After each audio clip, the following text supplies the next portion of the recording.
Jamaah sekalian yang dimuliakan oleh Allah, saya ingin sharing, bukan menggurui, tapi lebih kepada saya ingin sharing, ingin berbagi saja. Saya sekitar 2019 dikasih ujian oleh Allah, stroke 30 hari. Allah kalau sudah pengen, tidak ada jurusannya, mau tua mau muda. Kalau Allah sudah berkehendak, jadi. Tidak ada angin, tidak ada hujan. Setelah kemudian saya mengisi kajian di salah satu masjid di Bandung, kajian subuh Ahad sampai suruh, kemudian saya sholat suruh atau sholat doa, kemudian setelah itu saya tidak bisa bangun.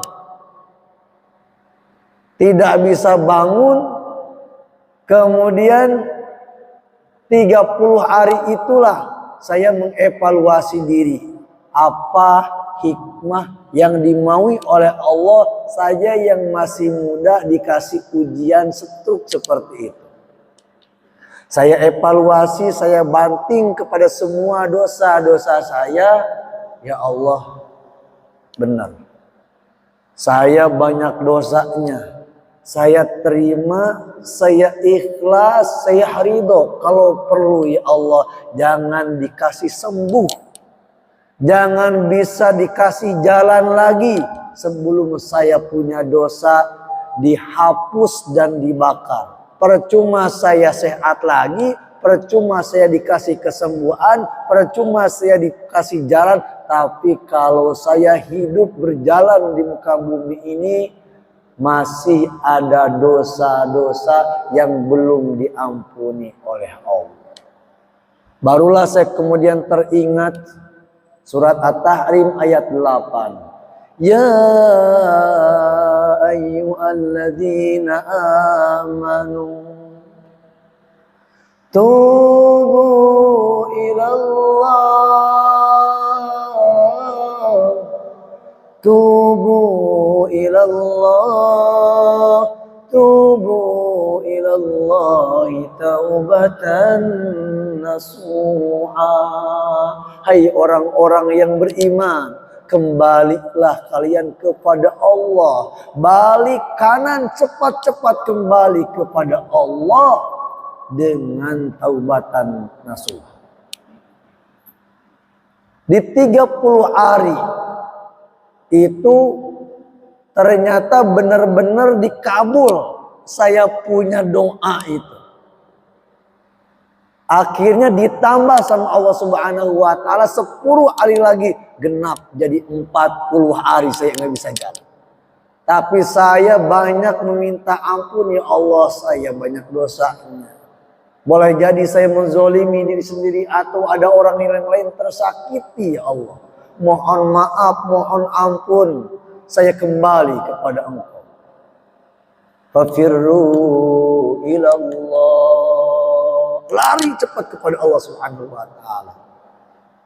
Sepanjang di dalam perjalanan saya ikhtiar mencari kesembuhan, hanya bisa istighfar, istighfar, istighfar, istighfar. Kemudian mulailah saya bangkit mencari kesembuhan. Karena salah satu sunnah kalau kita sakit, ikhtiar mencari kesembuhan. Saya kemudian ke dokter ini, ke dokter itu, ke obat ini, ke obat itu, alternatif ini, alternatif itu. Semuanya sudah dicoba. Karena saking semangatnya saya ingin sembuh. Dan alhamdulillah, dengan izin Allah Subhanahu wa taala saya tidak dikasih sembuh dan tidak bisa dikasih jalan. Ternyata saya yang blow on, nggak ingat sama Allah yang dia Allah Asy-Syafi, yang dia Allah Maha Penyembuh. Saya datang dulu ke manusia, bukan datang dulu ke Allah. Jadi saya menduakan Allah Subhanahu wa taala semestinya yang benar sebelum saya datang ke dokter. Sebelum kemudian saya berobat, sebelum saya kemudian ke rumah sakit, ke alternatif ini, ke alternatif itu, mestinya saya datang dulu pertama kali kepada Allah, menomorsatukan Allah, mengistimewakan Allah. Itulah yang dimaksud dengan Qul huwallahu ahad. Qul huwallahu ahad. Katakanlah Muhammad, huwa dialah Allah yang mesti dinomorsatukan. Kemudian saya sholat tobat meminta ampun kepada Allah Subhanahu wa taala. Mohon maaf ya Allah, saya telah menomorduakan engkau. Kemudian terbukalah di hadapan saya surat Yunus ayat 57. A'udzu billahi minasyaitonir rajim. Ya ayyuhan nas qad ja'atkum mau'izatun min rabbikum wa shifaa'un lima fis sudur wa hudan wa rahmatun lil mu'minin. Di ayat ini Allah memanggil, yang dipanggil bukan orang yang beriman, tetapi yang dipanggil adalah yang merasa dirinya manusia. Dia percaya kepada Tuhan atau tidak, dia muslim atau non muslim, dia terkena dengan panggilan ini. Ya ayyuhan nas. Semakin jelaslah bahwa Al-Quran itu bukan hanya untuk orang yang beriman. Karena Al-Quran itu rahmatan lil alamin. Siapapun yang bernama manusia, maka dia diseru dengan kalimat ini. Ya ayyuhan nas. Qad ja'atkum mau'izatun mir rabbikum. Sungguh telah datang kepada kalian nasihat, pelajaran yang teramat sangat berharga daripada Tuhan, yaitu Al-Quranul Karim. Karena Al-Quran adalah sebaik-baik nasihat.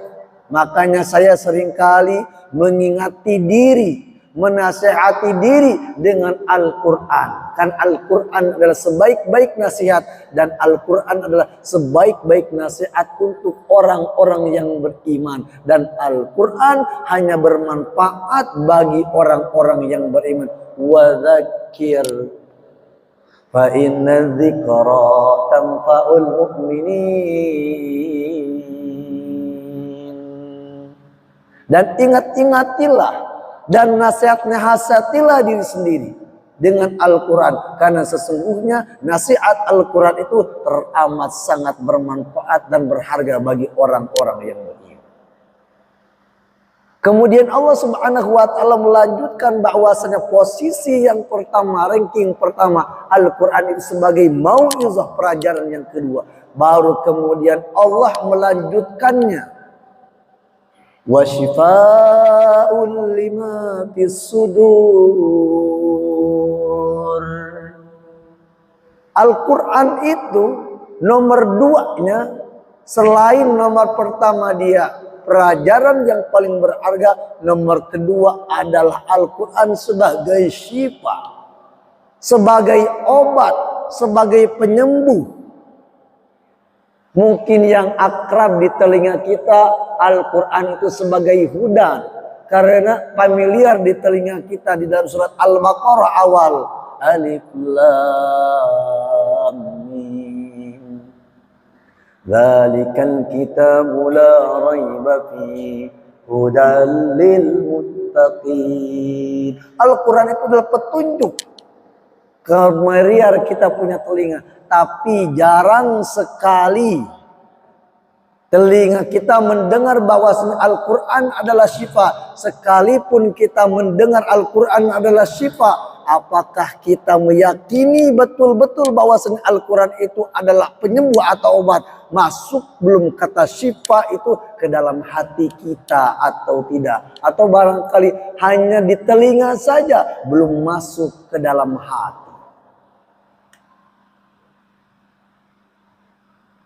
Jamaah sekalian yang dirahmati oleh Allah Subhanahu wa taala. Setelah kemudian tersodor ayat itu, saya bilang kepada Allah, Rabb amantu bi kitab. Saya percaya dengan Al-Quran ini. Selain Al-Quran mau'izah, selain Al-Quran huda, saya teramat sangat percaya bahwasannya Al-Quran itu adalah syifa, obat penyembuh, baik penyakit lahir maupun batin. Mulailah kemudian saya bergerak. Saya baca-baca hadis Rasulullah SAW yang sakit, sederhana sekali cara pengobatan dengan Al-Quran. Do yadaka alamati alami. Simpanlah tanganmu di tempat mana saja yang sakit. Kalau bapak-bapak punya sakit maka simpanlah tangan ini di tempat yang. Kalau jamaah punya sakit migrain, maka simpanlah tangan ini di tempat kepala yang sakit. Kalau sakit perut, simpan tangan di tempat yang ada perutnya. Kalau kemudian kaki kita seling bengkak-bengkak, penyakit asam urat, ya, maka kita yakin nggak ketika bahwasanya penyakit asam urat yang seringkali bengkak itu kita simpan tangan kita kemudian bacakan ayat Al-Quran, sembuh atau tidak? Itulah yang dimaksud dengan syifa. Awal-awal saya mengakini, pokoknya ya Allah, saya percaya ini Al-Quran adalah syifa. Sekujur tubuh saya, ibu, bapak, jamaah sekalian yang dirahmati oleh Allah Subhanahu wa taala, saya simpan telinga saya. Tangan saya di tempat seluruh tubuh saya yang tidak bisa jalan. Dari atas kepala kemudian sampai ke ujung kaki. Saya bacakan ayat Al-Quran 1782. Surat Al-Isra ayat 82. Wa nunazzilu minal Qur'an. Wa nunazzilu minal Qur'an. Wa nunazzilu minal Qur'ani ma huwa shifaa'u wa rahmatun lil mu'minin. Berulang-ulang kali saya baca ayat-ayat itu tanpa menyisakan keraguan bahwasanya Al-Quran adalah sebagai syifa. Kemudian saya bersalawat kepada baginda Rasulullah SAW. Allahumma salli ala sayyidina Muhammad tibbil qulubi wa dawaiha wa afiyatil abdani wa shifaiha wa nuril absari wa diyaiha wa ala alihi wa sahbihi walhamdulillahi rabbil alamin. 1 minggu saya riyadhah, saya baca itu dengan memasang keyakinan dan husnuzan kepada Allah. Dia asy-syafi, dia yang maha penyembuh. Maka kalau Allah sudah berkehendak, maka Allah akan menyembuhkan saya. Kemudian saya bernazar kepada Allah Subhanahu wa taala, ya Rabb, kalau engkau kasih saya sembuh bisa jalan lagi, saya nazar. Saya berjanji akan mewakafkan hidup saya untuk dihabiskan membumikan Al-Quran ke seluruh Indonesia. Bahkan kalau perlu ke seluruh dunia dengan izin Allah Subhanahu wa ta'ala. Saya bilang tidak wajib semua majelis ta'lim, semua masjid-masjidnya, semua pesantren-pesantren, rumah tahfidznya, kampus-kampusnya, komunitas-komunitas kebaikannya untuk mengundang saya. Tidak wajib dia memberikan sedekah. Saya bismillah pasang keyakinan biar Allah Subhanahu wa taala yang membalas semua dakwah dan pahala ketika saya. kemudian betul dikasih kesembuhan oleh Allah Subhanahu wa taala, jadilah kemudian saya bisa keliling dari satu lapas ke lapas yang lain, dari satu penjara ke penjara yang lain, daripada satu masjid ke masjid yang lain, daripada satu kota ke kota yang lain, dari satu negara ke negara yang lain, mulai Malaysia, Brunei, Singapura, Hong Kong, kemudian Korea Selatan dan lain sebagainya. Saya ingin yakinkan siapapun yang sakit, maka jangan jauh-jauh dari Al-Quran tanpa mengesampingkan ilmu kedokteran. Rasulullah SAW bersabda di dalam hadis sahih Muslim, alaikum bisyifa'ai. Hendaklah kalian berobat dengan dua obat, Al-Quran wal asal. Yang pertama adalah Al-Quran dan yang kedua adalah al-asal atau madu. Al-Quran adalah obat langit dan madu adalah obat bumi. Atau boleh jadi bapak-bapak, ibu-ibu yang sedang sakit boleh menggabungkan antara obat langit dan obat bumi. Kalau kita masih memerlukan ke obat-obat dunia, obat-obat bumi, sebelum kita meminum obat, pastikan bukan dokter yang menyembuhkan, bukan obat yang menyembuhkan, tapi dia Allah Subhanahu wa taala. Sebelumnya pasang bahwasannya bacakan ayat-ayat suci Al-Quran itu obatnya, kemudian barulah kemudian diminum. Itulah yang dimaksud dawu mardakum bil Quran. Obatilah penyakit-penyakit kalian dengan Al-Quran. Itulah kemudian pengalaman saya dengan Al-Quran, berangkat daripada keyakinan bahwasannya Al-Quran itu adalah obat, baik obat fisik maupun non-fisik. Saya coba lagi kemudian, kalau selama ini saya tidak punya duit, dompetnya kosong, saya menganggap bahwasanya dompet yang kosong atau bokeh itu, maka dompet saya berarti berpenyakit. Kemudian si dompet saya ini, bapak-bapak, jamaah sekalian, saya bacakan Al-Quran sampai saya elus-elus. Apa sabda baginda Rasulullah SAW, dengarkan dengan baik dan penuh dengan keimanan. Fatihatul Kitab, syifa'un likulli da. Surat Al-Fatihah itu dia syifa, dia menjadi penyembuh likulli da, untuk semua penyakit. Baru itu surat Al-Fatihah. Apalagi kemudian seluruh Al-Quran yang 30 juz itu dibaca. Wow, amazing dan luar biasa. Kalau kita mau mulia dan dimuliakan, pastikan dekatlah dengan Al-Quran. Itulah Al-Quran yang teramat sangat hebat. Siapa yang melibatkan sedikit-sedikit dengan yang punya Al-Quran atau dengan yang Quran, yang tadinya sakit-sakitan jadi sehat, yang tadinya sudah sehat jadi tambah sehat, yang tadinya miskin jadi kaya, yang tadinya kaya jadi tambah kaya, yang hina jadi mulia, yang sudah mulia tambah mulia bil Quran Al-Karim. Qaf wal Quranil Majid. Surat Al-Waqiah Bapak semua hafal barangkali. Fala uqsimu bimawaqi'in nujum wa innahu laqasamun law ta'lamun azim innahu laqur'anun karim. Mulia semuanya dengan Al-Quran.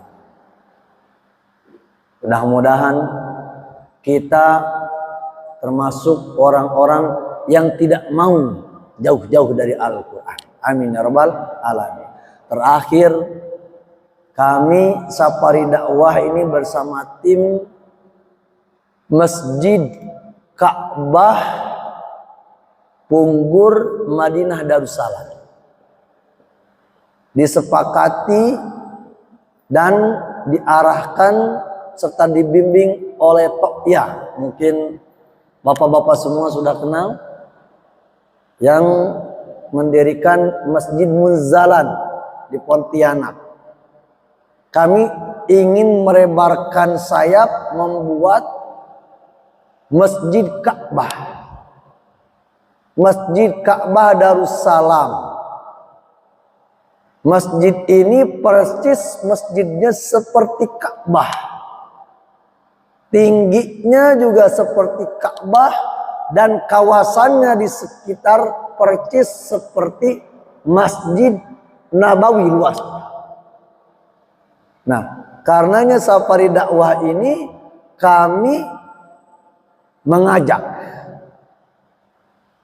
jamaah sekalian untuk kemudian mencari bekal yang terbaik dengan amalan yang cerdas.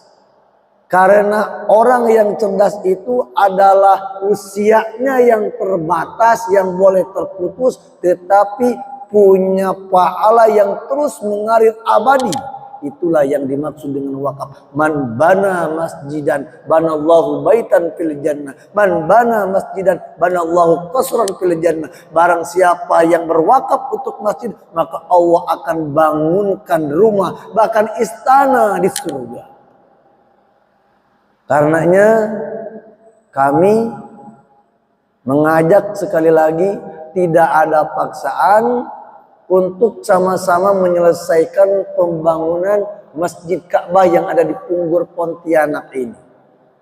Kami mencari orang-orang yang baik seperti bapak-bapak, orang-orang yang soleh, orang-orang yang semuanya bercahaya, yang insya Allah semuanya calon-calon penghuni surga. Mencari 3.000 orang. Yang satu orangnya mau berwakaf paling tidak 100.000. Atau 1 juta. Keperluan yang sangat mendesak saat ini 60 juta untuk diprester. Nah, oleh sebab itu mari kita bawa harta dan kekayaan kita ke kuburan, kita bawa ke akhirat, sampai kemudian kita layak mendapatkan pertolongan Allah Subhanahu wa taala. Nanti bapak-bapak atau jamaah sekalian yang berniat untuk wakaf pembangunan masjid boleh cash nanti ke AA Rijal yang ada di sini. Nah, boleh berdiri A. Nah, ini atau boleh nanti kemudian mentransfer langsung ke nomor rekening yang sudah di tangan bapak-bapak sekalian, atau kemudian nyusul, atau kemudian berkomitmen untuk wakaf atas nama ibu bapak kita yang sudah almarhum atau almarhumah. Birru aba'akum tabirru abna'akum. Kalian senangkanlah ibu bapak yang saat ini masih ada ataupun sudah tiada. Kalau nanti sudah tiada, maka nanti anak cucu kita yang akan mewakafkan atas nama kita. Ibu bapak jamaah Masjid Agung Katapang Al-Ikhlas yang dimuliakan oleh Allah Subhanahu wa taala, akhirnya tidak perlu saya meminta acungkan tangan. Saya teramat sangat yakin husnuzon. Semuanya di hatinya sudah ngacung. Urusan nanti kemudian kita ada rezekinya kapan, insya Allah Allah Subhanahu wa taala akan berikan kemampuan. Yang penting ada niat dulu untuk kemudian berwakaf berapapun. Boleh 1 juta, boleh 10 juta, boleh kemudian Ustadz yang 60 juta biar saya handle. Sangat berterima kasih. Kita gembirakan Allah, kita gembirakan Rasulullah SAW untuk sama-sama membangun rumah Allah Subhanahu wa taala. Akhirnya mari kita berdoa semua jamaah yang berwakaf, nanti sebutkan hajat-hajatnya. dengan asbab. Bapak-bapak jamaah sekalian berwakaf, sebutkan hajat-hajatnya.